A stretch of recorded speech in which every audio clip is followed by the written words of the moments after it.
lugar, senão a casa de oração, e hoje a igreja se reúne para celebrar, para festejar o nome de Jesus. Eu quero pregar uma palavra nessa noite, a igreja, que o Espírito Santo colocou no meu coração sobre o tema Redimidos pela Cruz. Redimidos pela Cruz, e por isso eu quero pedir que você abra a sua Bíblia, livro de João. Nós vamos ler o versículo 1 e depois pularemos para o versículo de número 11 até o 17. Esse texto será usado mais à frente na ministração, mas o Espírito colocou no meu coração de lê-lo logo no início, e ele fará sentido mais próximo ao desfecho da mensagem. E é interessante que o Espírito Santo, ele é maravilhoso. Ele já vinha trabalhando no meu coração essa mensagem, no momento de oração, o Espírito Santo começou a bradar no meu coração essa palavra: redimidos, redimidos, redimidos. E a partir dessa palavra, imaginei que o Senhor estava querendo gerar uma mensagem na minha vida, para a minha vida, mas também para a vida da igreja. Comecei a prepará-la e nem sabia do convite ainda do pastor João, e quando ele veio para o convite, justamente para essa data, uma data tão maravilhosa, que trata deste assunto, data de Páscoa, pude entender que havia algo de Deus para nós nessa noite. Por isso, quero que você acompanhe comigo João 20, capítulo de número 20, versículo 1, depois pularemos para o versículo de número 11 em diante. Diz assim a palavra do Senhor: no primeiro dia da semana, bem cedo, estando ainda escuro, Maria Madalena chegou ao sepulcro e viu que a pedra da entrada tinha sido removida.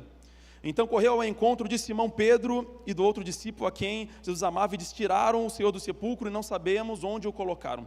Li o 2 também, mas agora vamos para o verso 11, que diz: Maria, porém, ficou à entrada do sepulcro chorando. Enquanto chorava, curvou-se para olhar dentro do sepulcro e viu 2 anjos vestidos de branco, sentados onde estivera o corpo de Jesus, uma cabeceira e outro aos pés. Eles lhe perguntaram: mulher, por que você está chorando? E ela disse: levaram embora o meu Senhor. Respondeu ela: e não sei onde o puseram. Nisso, ela se voltou e viu Jesus ali em pé, mas não o reconheceu. Disse ele: mulher, por que está chorando? Quem você está procurando? Pensando que fosse o jardineiro, ela disse: se o Senhor o levou embora, diga-me onde o colocou, e eu o levarei. Jesus lhe disse: Maria. Então, voltando-se para ele, Maria exclamou em aramaico: Rabone, que significa mestre. Jesus disse: não me segure, pois ainda não voltei para o Pai. Vá, porém, a meus irmãos e diga-lhes: estou voltando para o meu Pai e Pai de vocês, para o meu Deus e Deus de vocês. Curve a sua cabeça. Pai, em nome de Jesus nós queremos, Pai, pedir ao Teu Espírito Santo a completa liberdade, Pai, sobre esse auditório e sobre este ambiente. Nós te damos, meu Senhor, a primazia neste lugar e pedimos: fala conosco pela Tua santa e poderosa palavra, abrindo no nosso entendimento, nos levando, meu Senhor, ao propósito que o Senhor tem para nós, neste ambiente, neste lugar e nesta data, no nome de Jesus. Amém.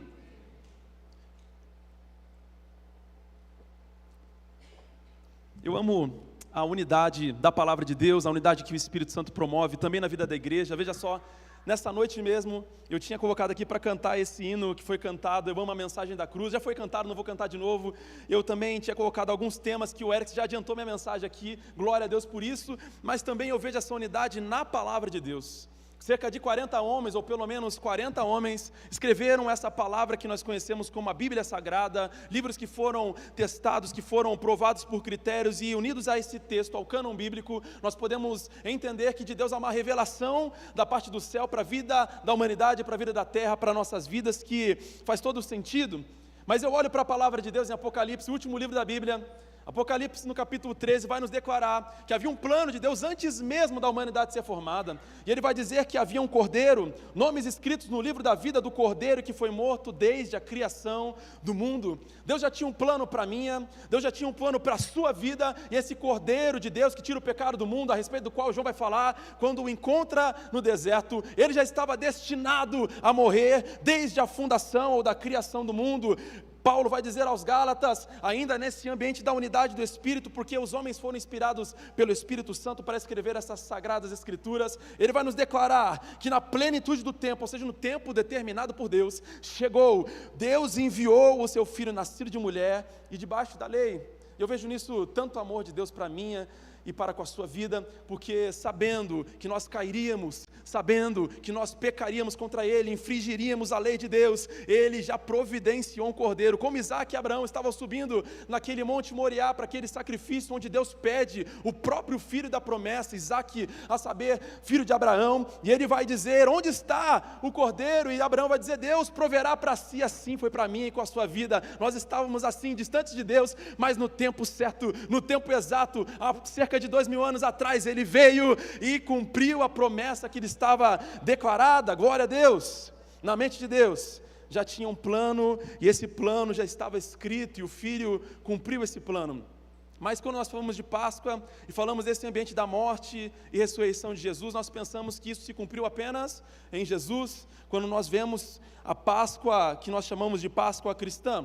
Mas a Páscoa, na verdade, ela remete muito anteriormente a isso. Quando nós olhamos o cenário do povo de Israel, o povo judeu, que outrora esteve escravizado no Egito, você vai ler Êxodo capítulo de número 12, e vai relatar um pouco dessa história. Você sabe, hoje pela manhã, Johnny pregou muito bem aqui, você pode depois ouvir essa mensagem, porque foi impactante, ele levou a régua, botou a pressão sobre mim, e aí ele vai falar um pouco sobre Jacó, vai falar sobre Esaú, e de Jacó vai surgir José, José vai para o Egito, José cresce no Egito, depois de tantas coisas que ele passou, ele se torna governador, mas depois vem outro faraó, e aquele José fica esquecido. E o povo dele que havia ido para aquela terra, ele havia levado para aquela terra num tempo de escassez, num tempo de fome, que estava crescendo numerosamente. Aquele faraó então escraviza aquele povo com medo de ser dominado pelo próprio povo que estava junto dele. E aquele povo passa 430 anos escravo ali no Egito. O Egito, na simbologia bíblica, nos aponta para o mundo, para o sistema mundano, dominado por Satanás e seus demônios, mas aqui nós vemos uma simbologia bíblica também em Moisés, levantado cerca de 430 anos depois do início daquela escravidão. E Moisés é levantado como uma figura de um libertador. Como eu disse, a Bíblia, ela está em uma visão de unidade, porque o mesmo Espírito é que inspirou ela de Gênesis a Apocalipse. E quando eu olho para a figura de Moisés, eu vejo que ele aponta para Cristo, assim como em diversas outras partes da Bíblia, nós vemos tipos de Cristo que nós chamamos, figuras de Cristo que apontam para o que Jesus haveria de fazer na humanidade, para o Cordeiro de Deus, que já estava preparado desde a fundação do mundo. E a Bíblia nos mostra que Deus levanta esse homem chamado Moisés. Ele vai até o faraó, depois de ouvir a palavra de Deus ali na sarça, Deus começa a usar ele com vários milagres, vários sinais, e através da vida dele, Deus manda 10 pragas sobre a vida do Egito. E na 10ª praga, ou um pouco antes da 10ª praga, onde você pode acompanhar no capítulo 12 de Êxodo, nós vemos que Deus dá uma ordem ao povo. Antes da praga chegar sobre o Egito, Deus deu uma ordem àquele povo e disse, separe uma ovelha, um cabrito, macho, de 1 ano, sem defeito, e esse animal ele deveria ser separado no 10º dia do mês de Abib, o primeiro mês daquele calendário, e deveria ser guardado até o 14º dia. Aquele animal, então, nesse 14º dia, seria sacrificado, o sangue daquele animal seria pegado, e nos umbrais da porta, e na viga da porta, aquele sangue deveria ser passado, aspergido, e aquilo serviria de sinal, porque a 10ª praga dizia respeito à morte dos primogênitos, não só dos seres humanos, mas de toda a raça que existia sobre a terra no Egito. Quando o anjo do Senhor passasse por lá, aqueles primogênitos morreriam. Essa seria a 10ª praga que amoleceria o coração daquele faraó diante da saída daquele povo do Egito, porque ele não queria deixar aquele povo sair, era a sua mão de obra. E ele vai dizer também que após esse sacrifício desse animal, eles deveriam assar e comer toda a carne daquele animal, juntamente com ervas amargas e com pão sem fermento, ou pães asmos. E ervas amargas apontam para uma simbologia de sofrimento, nos mostra também um apontamento para Cristo, pelo sofrimento que ele teve antes da passagem da Páscoa. E pão sem fermento. Fermento na Bíblia vai nos mostrar uma simbologia de pecado. Jesus vai dizer, tem de cuidado com o fermento dos fariseus, porque um pouco de fermento levara toda a massa. Fermento nos aponta uma simbologia de pecado, então pães sem fermento nos aponta e nos mostra, nos simboliza a santidade deste momento. E depois da refeição, eles iriam comer aquela carne. Depois da refeição, eles deveriam estar prontos, cinto no lugar, sandália nos pés, cajado na mão, como apressadamente, a Bíblia vai dizer, Êxodo 12, esta é a Páscoa do Senhor. Foi aqui que foi instituída a Páscoa. Não foi uma ação da mídia, não foi um grande empresário, não foi alguém influente, um grande rei, foi o próprio Deus que instituiu a data que nós comemoramos hoje, a Páscoa. E ela começou lá com os judeus, E é interessante que se você ler Êxodo, no capítulo de número 12, versículo de número 13, a Bíblia vai dizer que Deus falou ao seu povo dizendo: o sangue será um sinal para indicar as casas em que vocês estiverem, e quando eu vir o sangue, passarei adiante, a praga da destruição não os atingirá, quando eu ferir o Egito. Olha só que interessante, como eu disse, a Bíblia, ela está revestida desse ambiente da unidade no Espírito. Esse texto também nos aponta para Cristo, porque aquele sangue do Cordeiro, que foi morto pelas famílias dos israelitas quando ainda estavam escravos lá no Egito, era passar na porta, e por essas portas, por essas casas, o anjo que o Senhor enviara para matar os primogênitos do Egito, passava por sobre, e é isso que significa Páscoa, passar por cima, e aqueles primogênitos não morreriam, porque ele via o sangue e passava diante. Da mesma forma, o Cordeiro de Deus, que foi separado desde a fundação do mundo, para livrar-nos da morte, porque o salário do pecado é a morte, mas o sangue dele foi derramado para ser passado nos umbrais das nossas portas, das portas do nosso coração, e assim nós somos livres do poder da morte. E esta cerimônia foi estabelecida como memorial. Vai nos mostrar que eles deveriam ensinar aos seus filhos, e quando os filhos perguntassem, eles deveriam responder: este é o sacrifício da Páscoa ao Senhor, que passou sobre a casa dos israelitas no Egito, e poupou nossas casas quando matou os egípcios. Então o povo curvou-se em adoração. E é interessante que tinha algumas regras, os israelitas podiam participar da Páscoa, mas note isso aqui, grave no seu coração, não vou trazer agora a explicação, mas mais para frente vai fazer sentido. Diz que os escravos comprados poderiam comer da Páscoa depois de circuncidado. E a circuncisão, você sabe, era um sinal que Deus deu a Abraão, pai da fé, o pai daquele povo todo, e vai nos mostrar que aquele sinal identificava uma pessoa, um homem, como um homem de Deus, um sinal na carne. Mas agora, na nova aliança, nós vemos que Deus faz essa circuncisão, esse sinal em nossos corações.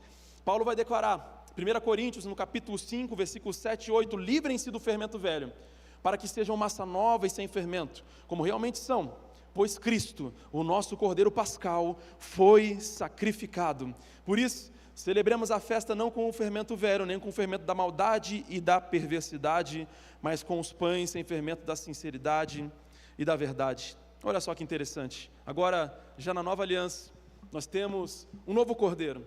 Não um cordeirinho para cada família, mas um único Cordeiro, que fez um sacrifício perfeito e perpétuo. Nele não havia mancha, nele não havia defeito, nele não havia nada que pudesse desqualificá-lo, mas Cristo foi o nosso Cordeiro Pascal, sacrificado para que ele pudesse passar aquele sangue sobre nós, e o seu sangue nos purificasse de toda sorte de pecado. E quando eu olho para esse cenário do êxodo do povo hebreu do Egito, da celebração da primeira Páscoa, esse apontamento para a pessoa de Cristo, o nosso Jesus, o Filho unigênito de Deus, eu não consigo, e é impossível nós não recordarmos da cruz de Cristo. Eu olho para a cruz de Cristo e vejo que Ele se entregou voluntariamente. Ele disse em João 10, eu mesmo me entrego, ninguém tira a minha vida de mim. Ele estava fazendo isso porque Ele disse, alguém pode dar a sua vida pelos seus amigos, mas eu dou pela humanidade, eu mesmo me entrego pela humanidade. E nesse ambiente da unidade da palavra, eu vejo que Isaías, 700 anos antes, ele vai falar no capítulo 53, e vai identificar Jesus como o cordeiro que foi levado ao matadouro, e como ovelha calada diante dos tosqueadores. 700 anos antes, pelo Espírito de Deus que agia sobre a vida do profeta, ele já estava olhando para Jesus, já estava contemplando como que pela fé, a pessoa de Cristo como um cordeiro, que foi levado ao matadouro, e como uma ovelha calada diante dos tosqueadores. Como eu já disse, o próprio João Batista, a respeito do qual Jesus vai dizer que sobre a face da terra até aquele momento nunca havia passado nenhum profeta maior ou superior a João Batista, nascido de mulher. Ele vai dizer, quando avista Jesus pela primeira vez no deserto, dizendo, eis o Cordeiro de Deus que tira o pecado do mundo. E é interessante que Jesus aceita esse sacrifício. Ele vem, e foi comentado ontem aqui no Brave também, esse texto de Filipenses, que ele desceu e se despiu de toda a sua glória, não teve por usurpação ser igual a Deus, descendo da glória, ele não quis se comparar a Deus, mas assumiu a forma de servo, e foi fiel até a morte, e morte de cruz. E para chegar nessa morte de cruz, ele sofreu no Getsemane a angústia. Ele suportou a prisão lá no Getsemane como se fosse um ladrão. Ele suportou o julgamento, as acusações, os cuspes, as esbofeteadas no seu rosto. Ele suportou sim, os açoites ele teve que suportar, o peso da cruz, ele teve que suportar a coroa de espinhos, ele teve que suportar a dor dos pregos em suas mãos e em seus pés. Tudo isso por amor a minha e a sua vida. Isaías vai declarar que ele foi esmagado por causa das nossas iniquidades, e agradou ao Senhor moê-lo. Agradou ao Senhor moê-lo.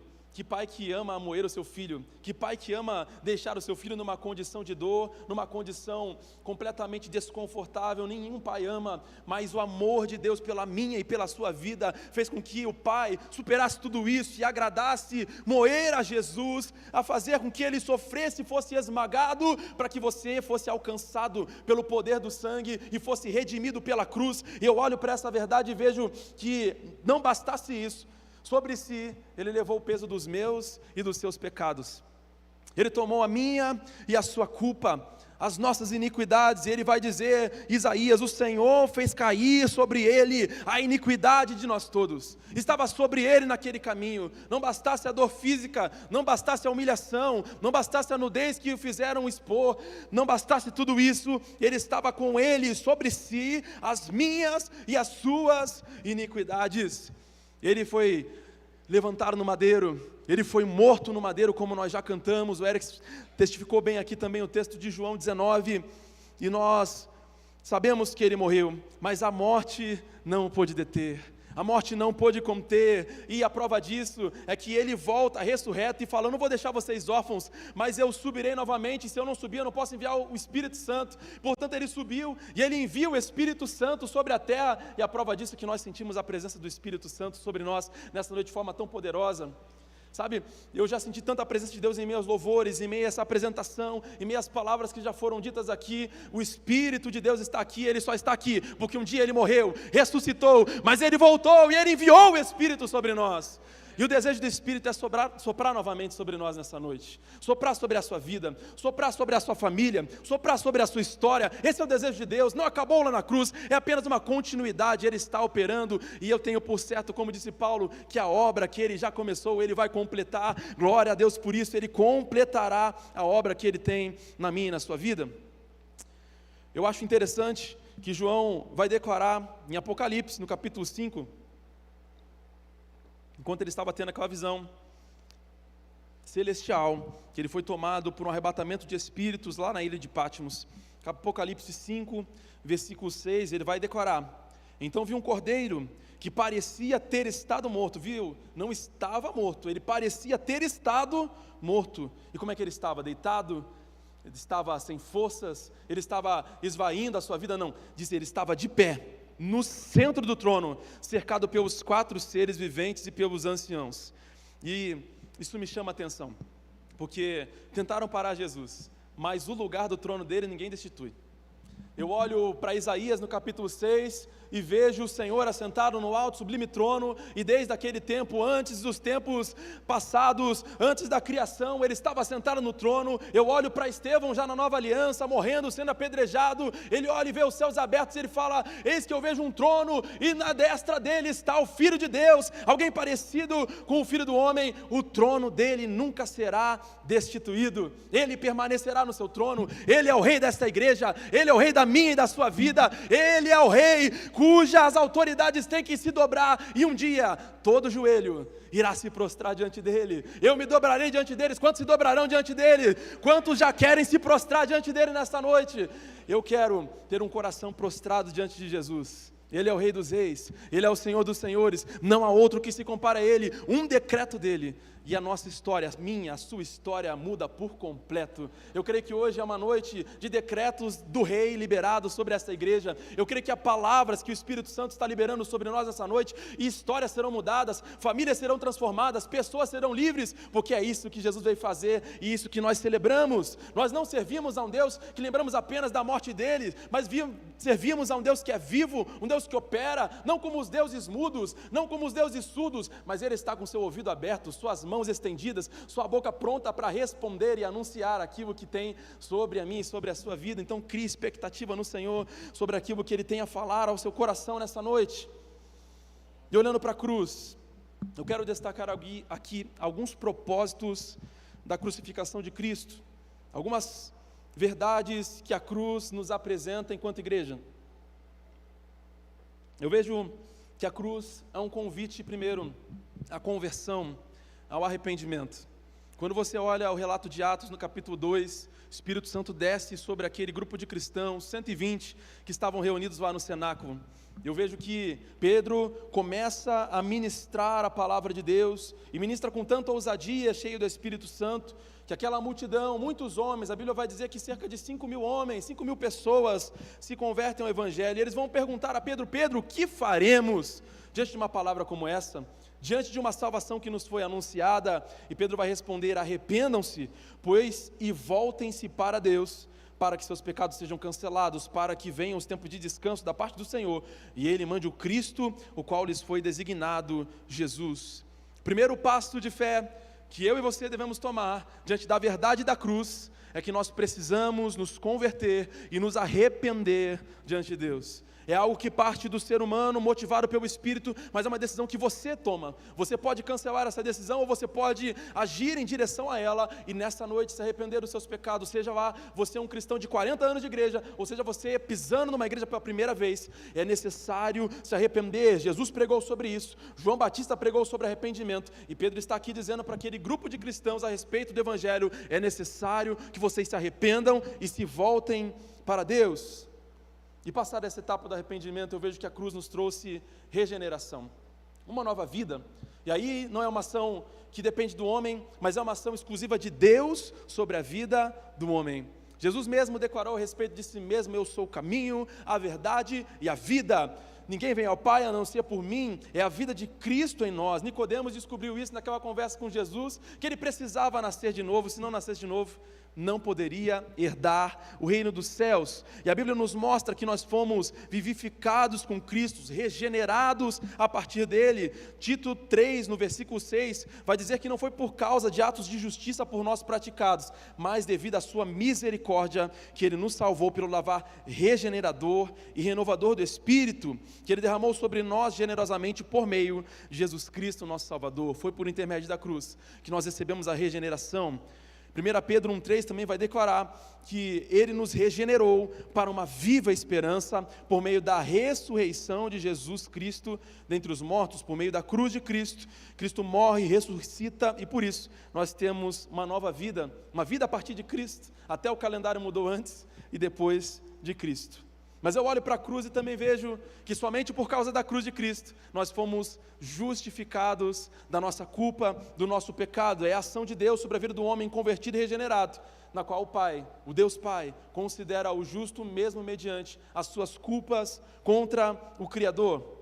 E Paulo vai declarar muito bem, e para você entender esse assunto de justificação é impossível não passar pelo livro e pela carta de Romanos, onde ele vai dizer que todos pecaram e foram destituídos da glória de Deus, mas nós fomos justificados gratuitamente por sua graça, por meio de quem? Por meio da redenção que é em Cristo Jesus, obra da cruz.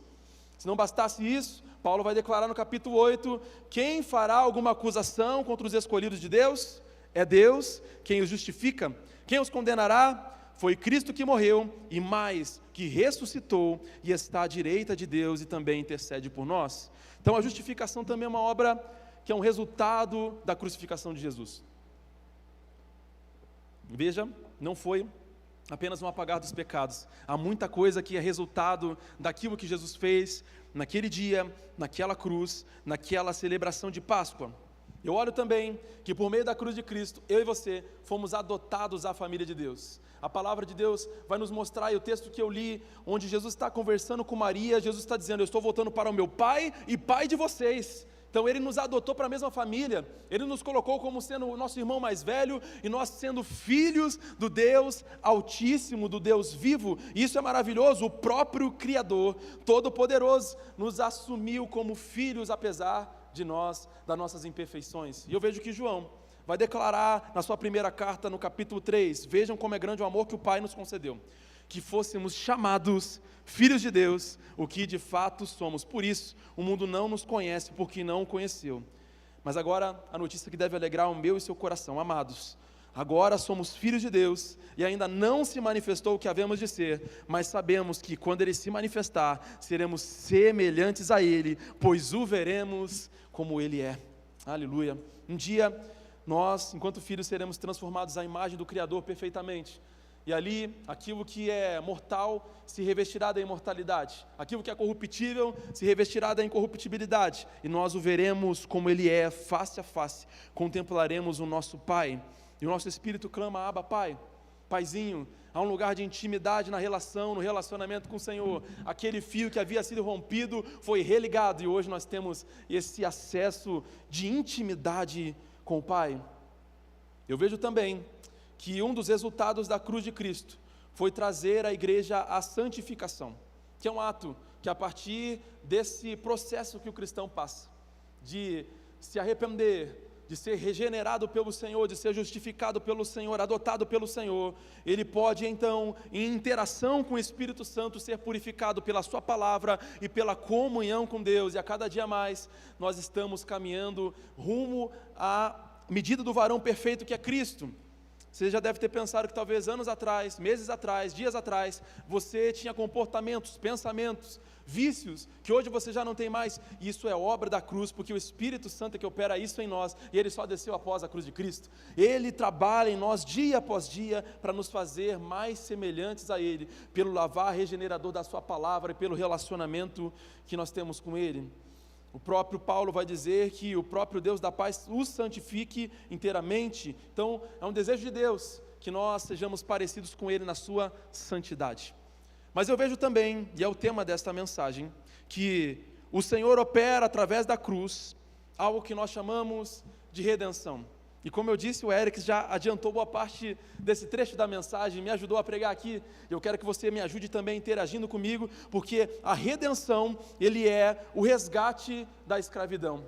A redenção, ele significa que uma pessoa que era escrava, agora ela foi comprada e ela já deixa de ser escrava daquele seu antigo dono. É interessante porque quando nós olhamos para a história e para a cultura judaica, nós vemos que haviam escravos naquela época. E os escravos, assim como um terreno, como uma posse qualquer, eles eram uma propriedade do seu senhor, uma propriedade do seu dono.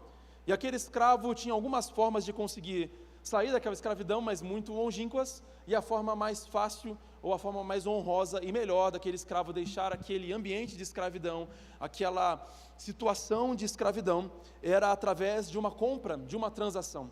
Então, um parente seu, que a gente destaca na Bíblia como remidor, poderia ir lá e comprar o seu parente por um alto preço, e aí então aquele parente que comprou passava a ser proprietário daquele escravo. Só que agora, pela relação familiar, aquele escravo que estava sob o domínio de um novo senhor, o seu parente que outrora o comprou, não estava mais sob um domínio de julgamento, um domínio de peso, mas era um escravo, vamos dizer assim, sob um domínio mais leve, sobre um domínio onde ele era grato por ter sido tirado daquele local, onde ele sofria, onde ele estava passando por tantas provações.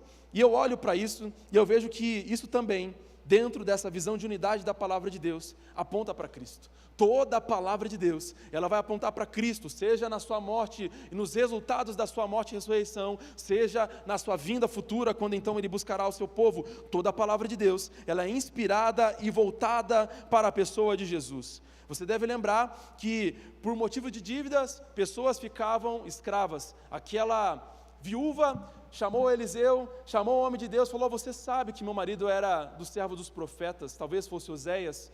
E aí Eliseu vai falar com ela, e ela vai mostrar que por conta disso já não tinha mais sustento na sua casa, e agora o credor tinha chegado na sua casa, e estava querendo levar os seus 2 filhos, e aqueles filhos iriam ser levados como escravo, por conta do pagamento de uma dívida. A similaridade que ocorria lá na antiguidade, nós vemos que era necessário pagar um alto valor, para conseguir reaver esse escravo para a família. Essa pessoa, esse parente, tinha que ter um valor muito grande, um recurso muito grande, para então poder comprar aquele seu parente que estava em situação de escravidão, seja lá pelo motivo que fosse.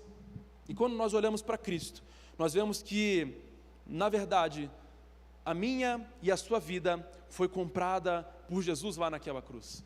Nós fomos comprados por Cristo. Nós fomos comprados pela obra do Calvário, nós fomos comprados e nós fomos redimidos através da obra da cruz. Nós fomos obtidos, nós fomos remidos pelo Senhor. Ele nos tratou de tal maneira, com tanto amor, que Ele nos tirou dessa escravidão que nós estávamos presos e nos transportou para o reino do Filho do seu amor. E como isso ocorreu? Qual foi o preço que ele pagou? O preço de Jesus não consistiu em algo que era valioso à humanidade, não consistiu em algo que era monetário, não consistiu em algo que era material, e Pedro vai declarar na sua carta que não foi nem com ouro e nem com prata ou pedras preciosas que nós fomos comprados na nossa vã maneira de viver, mas foi pelo precioso sangue de Jesus Cristo. Ele foi vertido no Calvário, todo o seu sangue se verteu. Quando Jesus já estava morto, colocaram uma lança na sua lateral, no seu lado, saiu sangue e água. Ele já estava completamente morto, o seu sangue foi completamente esvaído, completamente derramado pela minha e pela sua vida. E eu olho para isso e vejo que o preço da nossa redenção, que veio através da crucificação de Jesus, foi o seu sangue derramado no Calvário. Paulo vai dizer, Efésios 1:7, nele, em Jesus, temos a redenção por meio do seu sangue, o perdão de pecados, de acordo com as riquezas da graça de Deus. Colossenses 1, versículo 13 e 14, pois ele nos resgatou do domínio, ou seja, a escravidão, das trevas, e nos transportou para o reino do seu Filho amado, em quem temos a redenção, a saber, o perdão dos pecados. Nós fomos comprados por Jesus, nós fomos obtidos, adquiridos por Jesus. Pedro vai usar esse termo, 1 João 2,9, dizendo que nós somos nação santa, geração eleita, povo adquirido e sacerdócio real. Ele nos comprou, nós estávamos numa condição de escravidão, vivendo apenas para as nossas paixões, para os nossos desejos, mas Ele nos comprou, nos redimiu pelo precioso sangue de Cristo. E Pedro vai acrescentar, pelo precioso sangue de Cristo, como um cordeiro sem mancha e sem defeito, conhecido antes da criação do mundo e revelado neste último tempo em favor de vocês. Lembrando, hoje nós estamos comemorando a Páscoa, e o nosso Cordeiro Pascal, sem mancha e sem defeito, decidiu vir à terra para nos redimir, e pelo seu precioso sangue, nos comprar, nos adquirir, e comprar um povo para si, um povo zeloso de boas obras, que aguarda a sua manifestação, a sua vinda. E é tão interessante isso é tão maravilhoso, que diante desse cenário de redenção e de compra pelo sangue de Jesus, eu vejo que os próprios anjos, o próprio céu, os 4 animais, os 24 anciãos, eles vão declarar em Apocalipse 5, 9 e 10, reconhecendo essa verdade, cantavam um cântico novo: Tu és digno de receber o livro e de abrir os seus selos, pois foste morto, e com o seu sangue compraste para Deus homens de toda tribo, língua, povo e nação. Tu os constituíste reino e sacerdotes para o nosso Deus, e eles reinarão sobre a terra. O próprio céu já reconhece essa transação que houve. Não foi com dinheiro, não foi com dólar, euro, não foi com ouro, prata, pedras preciosas, mas foi com o precioso sangue de Jesus que foi vertido naquela cruz, em meu lugar e no seu lugar, em nosso lugar. Talvez você não creia, mas eu quero te dizer que ele foi vertido no seu lugar.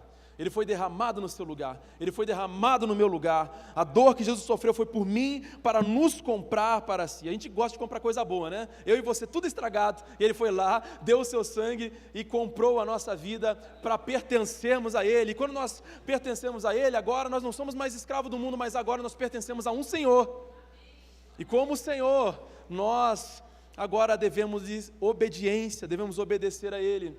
Mas é uma obediência leve. Como eu disse, o escravo não deixava de ser escravo, mas o trabalho dele ficou leve, era um parente dele. O rapaz gastou um valor alto para comprar um escravo, que ele poderia comprar muito mais barato. Ele não comprou porque precisava de um escravo, ele comprou porque queria tirar o parente dele daquele ambiente da escravidão.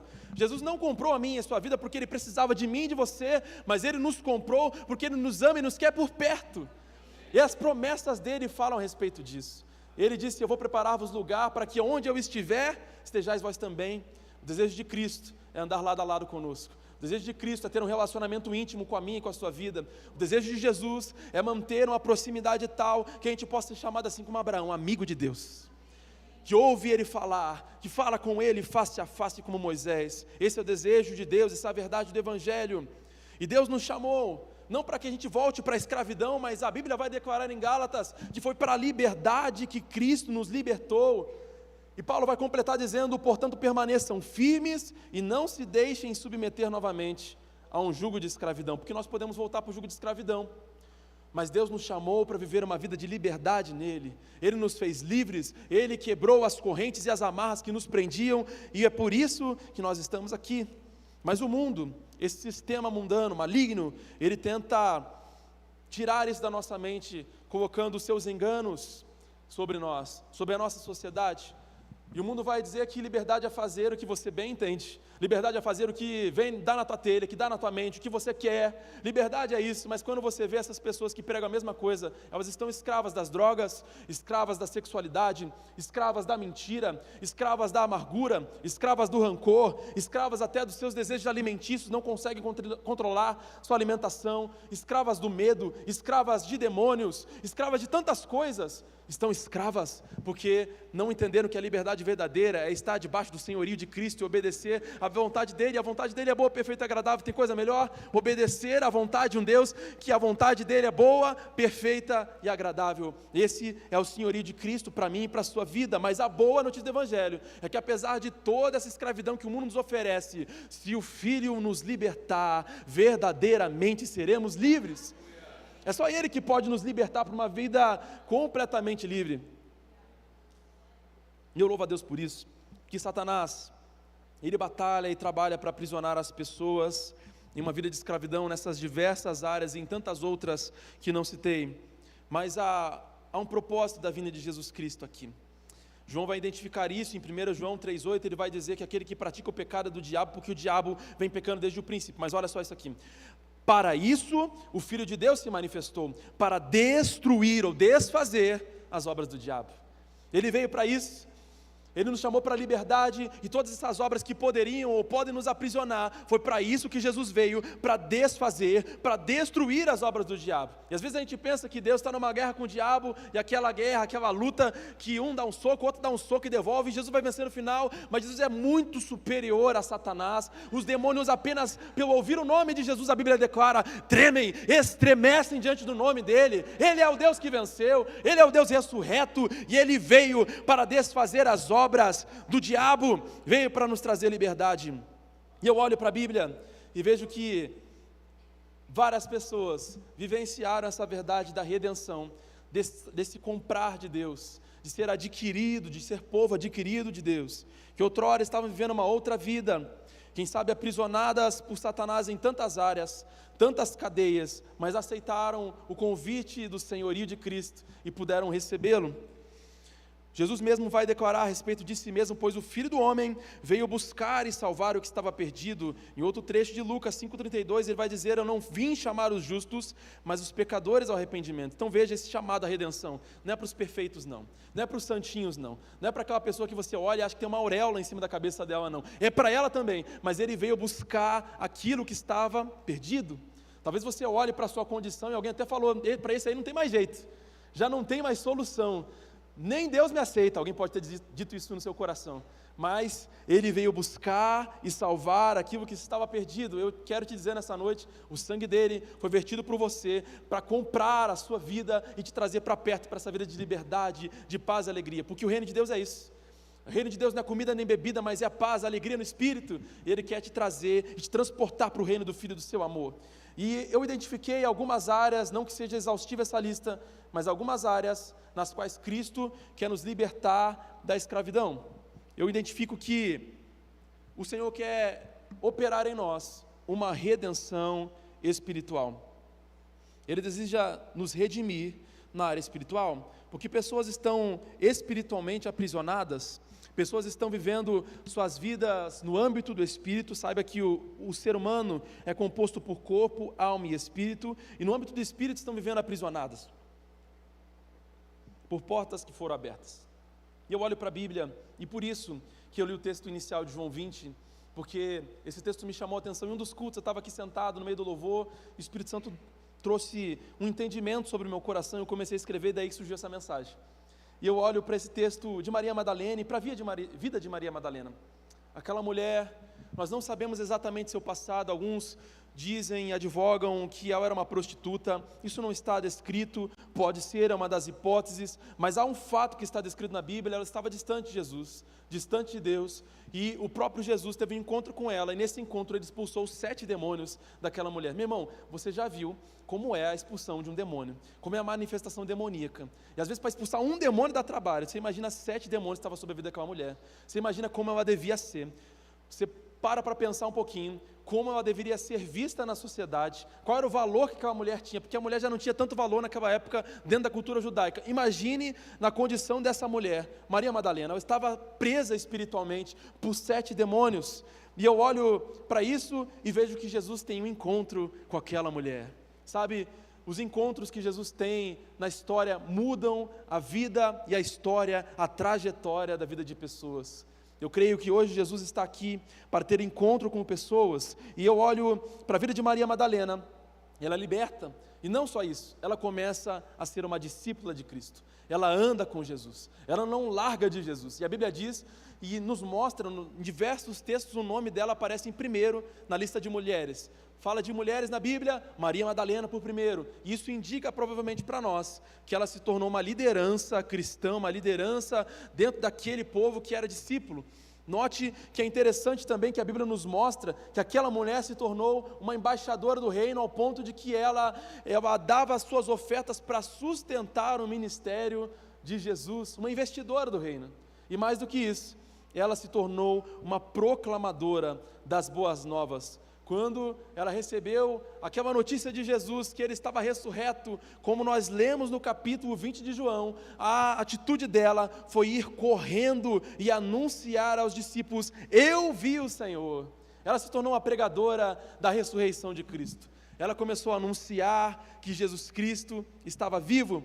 Deus faz assim, Deus nos liberta das amarras de Satanás, e Ele tem o interesse de nos redimir pelo poder da cruz, pelo poder do Calvário, de toda a sorte dela. Na redenção espiritual eu também olho e vejo a vida de um endemoniado gadareno, também estava preso por legiões de demônios, e naquela condição, eles tentaram conter aquele endemoniado, com algemas que eram naturais, com grilhões que eram naturais, correntes, tentavam conter aquele homem que estava sob a possessão do maligno, mas mesmo diante daquelas amarras, mesmo diante daquelas algemas, eles não podiam resolver o problema. Mas aquele que nos compra, aquele que nos liberta da escravidão espiritual, aquele que nos liberta, sim, desse domínio das trevas, chegou naquele dia, e por um comando, todos os demônios bateram em retirada. Qual o resultado? Aquele homem agora estava vestido em perfeito juízo, porque antes andava nu pelos cemitérios, mas agora estava em perfeito juízo, vestido, e ele estava proclamando a palavra, e proclamou a palavra em 10 cidades, Decápolis, uma região de 10 cidades, a palavra de Deus, a verdade do Evangelho foi anunciada, porque um dia Jesus chegou e libertou aquele homem da escravidão que ele estava vivendo, daquela prisão. Eu vejo também, e o Senhor me trouxe esse exemplo no coração, confesso que não colocaria, mas senti do Espírito, que pode ser a sua condição nessa noite, a vida de João Marcos. João Marcos, um discípulo amado, escreveu o livro de Marcos, muito provavelmente pelo relato de Pedro, que era seu companheiro, e nós notamos que ele começou as viagens missionárias juntamente com Paulo, mas em determinado momento da viagem missionária, ele quis olhar para trás, e voltou-se. Paulo não aceitou aquilo, Paulo não concordou com aquilo, e Marcos, nós podemos dizer por conjectura, abandonou o chamado ministerial que Deus tinha para a vida dele naquele tempo, ao ponto de Paulo já não mais aceitar Marcos caminhar com ele naquela viagem missionária e nas próximas. E eu olho que há pessoas que espiritualmente, dentro do âmbito espiritual, estão aprisionadas em passados. Quem sabe você já largou o ministério, você já deixou de sonhar os sonhos que Deus tinha para a sua vida, dentro desse ambiente eclesiástico, religioso, mas também lá no seu trabalho, na sua família, aquilo que Deus tinha para você. Mas o fim da vida de Marcos nos mostra que há tempo hábil para redenção, há tempo hábil para voltar atrás e ser útil para o Evangelho, porque Paulo na sua prisão vai dizer: manda trazer a Marcos, porque hoje ele me é muito útil para a propagação do Evangelho. Então talvez você tenha parado no meio do caminho, talvez você esteja paralisado na estrada, ou você voltou atrás, mas hoje é um dia onde Deus, Ele está aqui buscando aqueles que desejam ser redimidos por Ele, ser comprados novamente, porque como eu li em Gálatas, Paulo vai dizer que a gente não pode se submeter novamente a um jugo de escravidão, e talvez você já se submeteu, mas hoje Ele está aqui para te comprar novamente, te realinhar ao propósito dEle, à vontade dEle, que é boa, perfeita e agradável. Deus deseja, através do poder da cruz, nos redimir. Mas eu também anotei aqui, que Deus deseja nos redimir, e Ele deseja fazer em nós a redenção de toda sorte de medo, porque a Bíblia vai nos declarar que o perfeito amor de Deus, Ele lança fora todo o medo. Nele não há medo, o amor lança fora o medo. O perfeito amor de Deus foi revelado em Cristo. Diz a Bíblia que Ele foi revelado quando Jesus vem à terra e morre por nós, sendo nós ainda pecadores e merecedores. O perfeito amor de Deus, e nós não fomos chamados para estarmos sob um jugo de medo. Paulo vai declarar a Timóteo que o Senhor não nos deu espírito de medo, mas espírito de poder, de amor e de equilíbrio. O Senhor também não nos chama a estarmos debaixo das cadeias da religiosidade morta. Sabe, pessoas por nomes de religiões, de placas ou de estruturas estão se deixando prender e viver escravas disso, porque não vivem a liberdade que o Senhor nos chamou para viver. E Tiago vai dizer na sua carta, meu irmão de Jesus, que a religião verdadeira, na verdade, ela se traduz não em dogmas, ela não se traduz em doutrinas, ela não se traduz em costumes humanos, mas ela se traduz na prática, cuidar dos órfãos, das viúvas e não se deixar corromper pelo mundo. Então Deus deseja tirar essas amarras da nossa mente que nos prendem, que nos impedem de avançar e cumprir o ídolo de Jesus e fazer a vontade de Cristo na terra, anunciando essa mensagem da cruz. E ele vai dizer, Tiago vai dizer mais, se você se diz religioso, mas não refreia a sua língua, a sua religião não tem valor algum, engana-se a si mesmo. Então Deus deseja redimir a minha e a sua vida e tirar toda a sorte de amarra do pecado, da religiosidade morta, mediante a redenção. Deus quer que a gente obedeça mais a Deus do que aos homens. Foi isso que os discípulos disseram, os apóstolos disseram. Mais importa obedecer a Deus do que obedecer aos homens. Então, por vezes, nós podemos nos prender ao que homens têm dito, mas nós devemos nos apegar à palavra de Deus, que é a nossa regra de fé e prática, e assim viveremos em liberdade. Eu anotei também aqui, que o desejo do coração de Deus, através da redenção por meio da cruz, é nos redimir do pecado. A redenção do pecado, porque o pecado escraviza. Você sabe bem disso? Você já deve ter passado a mesma sensação que o apóstolo Paulo passou. O bem que eu quero fazer, esse eu não faço. O mal que eu não quero, quando eu vejo, já fiz.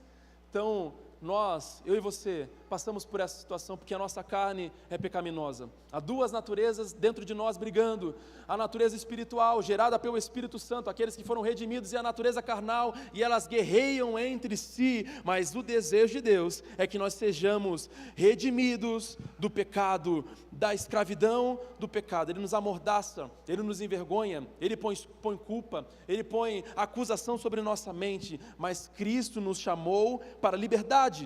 Ele não nos chamou para estarmos mais sobre um jugo de escravidão do pecado, mas Ele nos chamou para andarmos em liberdade.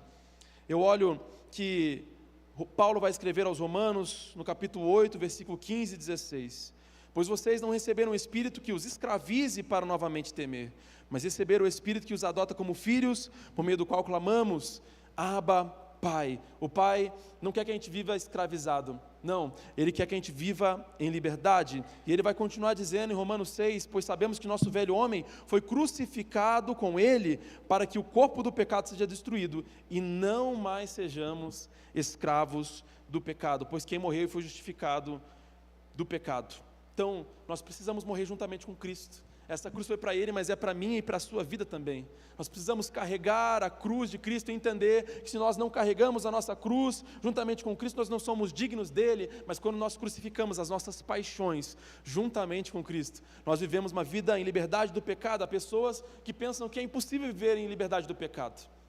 Pessoas que pensam que vão depender para sempre de pedir perdão para o Senhor, mas é possível viver uma vida de santidade. É para isso que o Espírito Santo está nos empoderando, para nós sermos santos. E eu falei de santificação no início dessa mensagem, dia após dia, até chegar à medida do varão perfeito, até a luz da aurora brilhar cada dia mais, como diz Provérbios. Nós podemos viver uma vida santa, uma vida de santidade. Foi para isso que o Senhor nos chamou. E Romanos 6,16 vai nos declarar que tornem-se escravos daquele a quem obedecem, escravos do pecado que leva à morte ou da obediência que leva à justiça. De uma forma ou de outra você vai ser escravo, meu irmão. Ou você vai ser escravo do pecado, ou você vai ser escravo da obediência a Cristo. Nós precisamos escolher a escravidão correta, vamos dizer assim. Nós precisamos escolher o senhorio correto, a quem nós vamos servir, a quem nós vamos entregar as nossas vidas. Nós fomos libertos do pecado e nos tornamos escravos da justiça. O desejo de Deus para mim e para a sua vida é que nenhum pecado mais te escravize, nenhum pecado mais te domine. Como Paulo diz, o pecado já não tem mais poder sobre vós.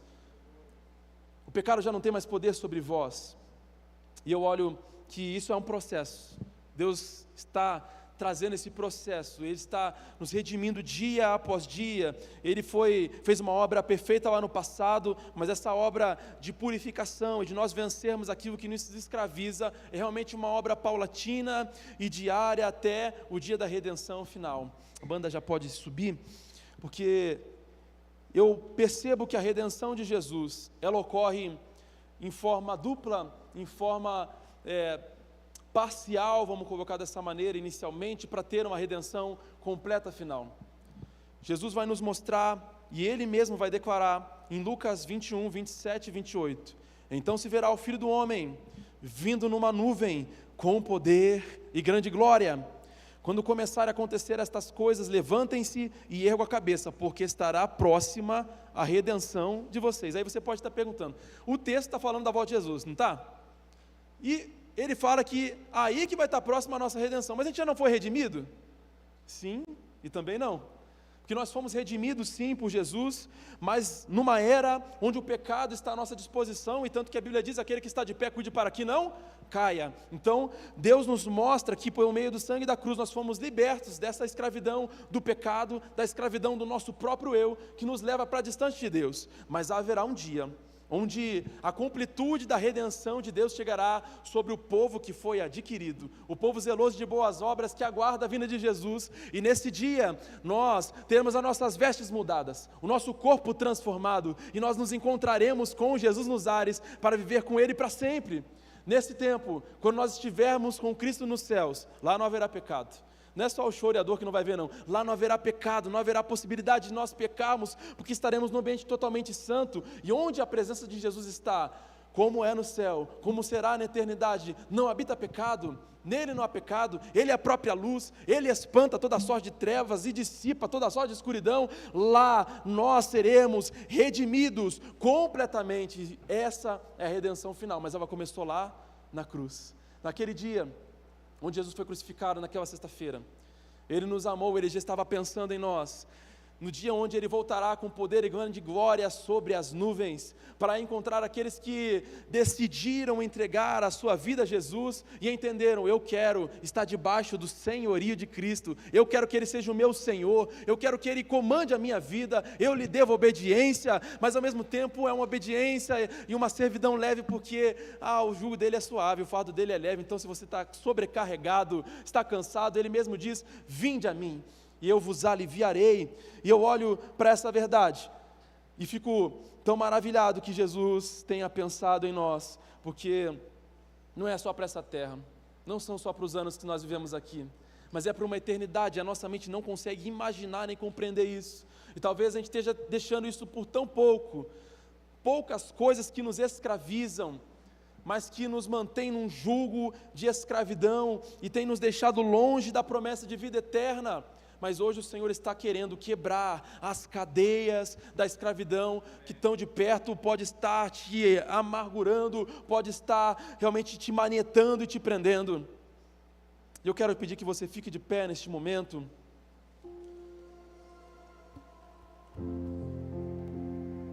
Que a boa notícia do Evangelho está em Atos, no capítulo 1, versículo 9 ao 11, que diz, tendo dito isto, foi elevado às alturas, Jesus foi elevado às alturas, enquanto eles olhavam, e uma nuvem o encobriu da vista deles, e eles ficaram com os olhos fixos no céu, enquanto ele subia. De repente surgiram diante deles 2 homens vestidos de branco, que lhes disseram, Galileus, por que vocês estão olhando para o céu? Este mesmo Jesus que dentre vocês foi elevado no céu, voltará da mesma forma como viram subir. Aleluia! É o mesmo Jesus. Ele não vai mandar outro, não vai mandar um procurador, não. É Ele mesmo que vai descer. aquele que derramou o seu sangue lá no Calvário, aquele que redimiu a minha e a sua vida. Ele virá, a sua segunda vinda cada dia está mais próxima. Ele virá buscar a sua igreja, ele virá num piscar de olhares, e quando nós nos dermos conta, já estaremos com Cristo nos ares, o amado das nossas almas, o nosso Senhor, o nosso amo, aquele a quem nós temos dedicado a nossa existência, temos gastado a nossa vida. Mas eu quero te perguntar, porque pode ser que você ainda não tenha tido essa experiência, pode ser que você esteja me ouvindo aqui ainda e não está debaixo do senhorio de Cristo, não entregou sua vida a esse Senhor que é perfeito, que é amoroso. Mas Paulo vai nos declarar, Romanos 10, 9 e 10, se você confessar com a sua boca que Jesus é Senhor, não fala Salvador, Senhor, porque Ele nos adquiriu. Se você confessar com a sua boca que Jesus é Senhor e crer em seu coração que Deus o ressuscitou dentre os mortos, será salvo, pois com o coração se crê para a justiça e com a boca se confessa para a salvação. Então, nesse tempo, diante dessa verdade revelada, de que para que você obtenha salvação em Jesus e possa ser participante dessa redenção final, quando juntos enquanto igreja de Jesus na terra estaremos com Cristo nos ares por toda a eternidade e não na perdição eterna com Satanás, eu quero te convidar, você que deseja tomar uma decisão por Cristo, entregar a sua vida a Jesus, para que Ele seja salvador da sua vida, eu quero te pedir que você levante uma de suas mãos.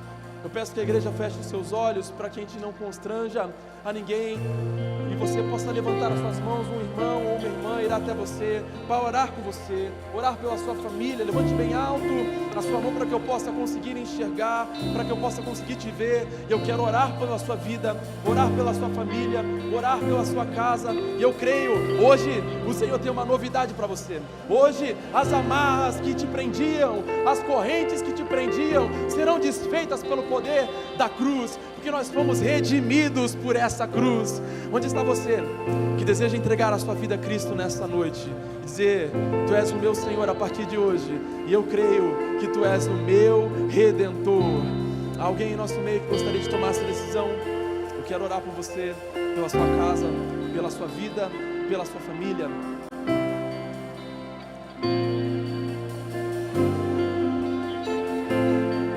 Não havendo, eu quero fazer um segundo convite a você que, quem sabe, já entregou sua vida a Jesus, mas existem áreas na sua vida onde você sente que precisa ainda de uma redenção mais completa. Não porque foi falha de Deus, a redenção que Ele operou em nós é perfeita, mas em nós operam essas duas naturezas, e a gente tem dificuldade às vezes de viver a liberdade que o Senhor nos chamou. Quem sabe você está passando por uma dificuldade. Nós, enquanto igreja, não estamos aqui para te julgar, mas nós estamos aqui para dar as mãos, como diz a Bíblia, um ao outro ajudou e ao seu irmão disse: esforça-te. Então eu quero te ajudar nessa noite. Saia do seu lugar, vem aqui à frente, nós queremos orar por você. E eu creio, hoje, decretos do Rei dos Reis estão sendo liberados de liberdade sobre a minha e sobre a sua vida. Pode vir à frente enquanto a banda entoa um louvor juntamente conosco.